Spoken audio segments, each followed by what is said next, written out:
Hi, I'm Ellen from the Chili Dog. I am currently knitting a pair of my one sock, two sock, red sock, blue sock socks. And because this pattern uses mosaic or slip stitch color work for much of the sock, it's a lot like working alternating stripes that are each 2 rounds thick.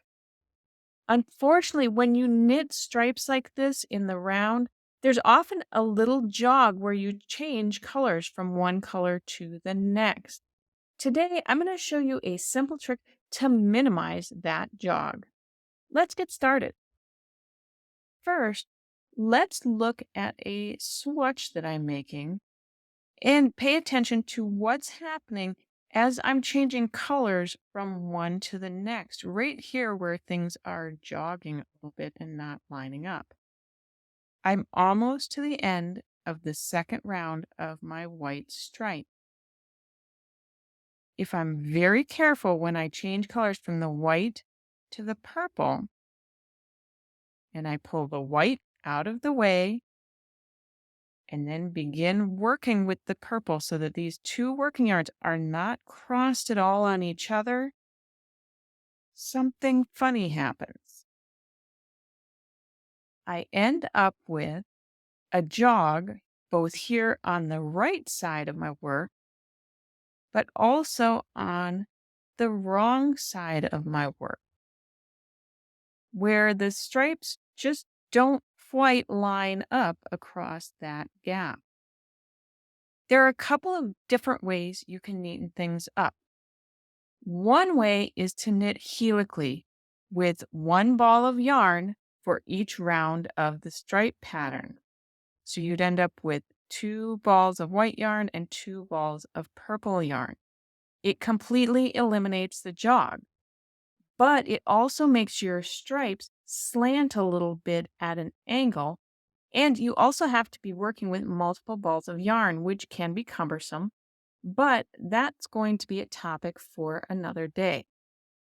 My alternative is to simply twist the yarns around each other whenever you change color. So I'm going to back up a couple stitches here.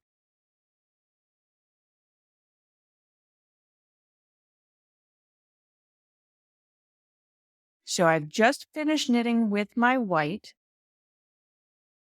If I bring that old color of yarn over the top of the new color that I'm going to be working with, the previous yarn, this white yarn, is going to be caught and anchored when I form the first stitch. So the white went over the top of the purple. And then if I look at the back, it's anchored in place right here after I knit that first stitch. Then I'm going to go ahead and knit all the way around the first round of my purple stripe. As I get to the end of the first round of my stripe, I'm going to be very careful here that I don't twist the 2 yarns around each other. I'm going to keep the white just hanging down and out of the way, and then I'll continue on with the purple so that those 2 yarns don't twist around each other. Almost done with the second round of the purple stripe. Now it's time to change colors again. I'm going to insert my right needle knitwise through here just to hold my needles in place to make it a little bit easier for me to manipulate and for you to see as I make this change. So the purple yarn is going to the left over the top of the white yarn that I'm going to start with. I'm going to just kind of hold that in place with my fingers. Then I'm going to pick up that white yarn and begin knitting. And as I knit that first stitch, the purple yarn is going to be anchored in place. One thing to look at as you're beginning that first stitch of the round is your tension. You do not need to pull the white yarn or the next yarn you're using too tight. You don't want this last stitch to be super tiny. You want to maintain a nice even tension across that change.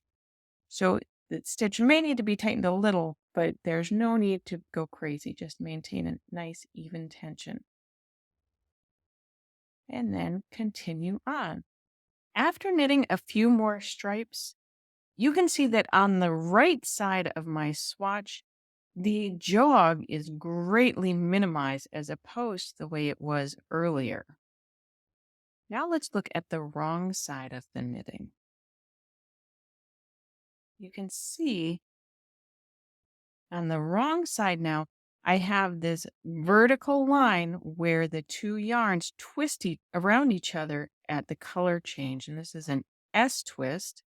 So if I drew an imaginary letter S, the center of the S would slant in the same direction as the yarn.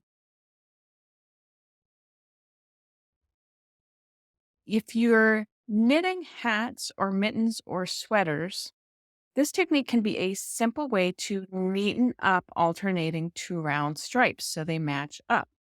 Most likely, no one is ever going to see this vertical stripe on the wrong side of your knitting. And if they do, it's still very, very tidy. But as I said earlier, I'm using this trick to knit a pair of socks. Again, only the wearer is ever going to see this vertical line on the inside of the socks. However, there is something important to remember. With socks, it's really important that your color change happens at the sides of the sock because sensitive feet may be bothered by this vertical stripe here if this twist is at the bottom of the foot. I hope you enjoyed learning one way to minimize the jog when knitting alternating two round stripes. If you're ready to try this technique in a pattern, head over to the shop section of thechilidog.com and look for my 1 sock, 2 sock, red sock, blue sock pattern. Until we stitch again, happy knitting!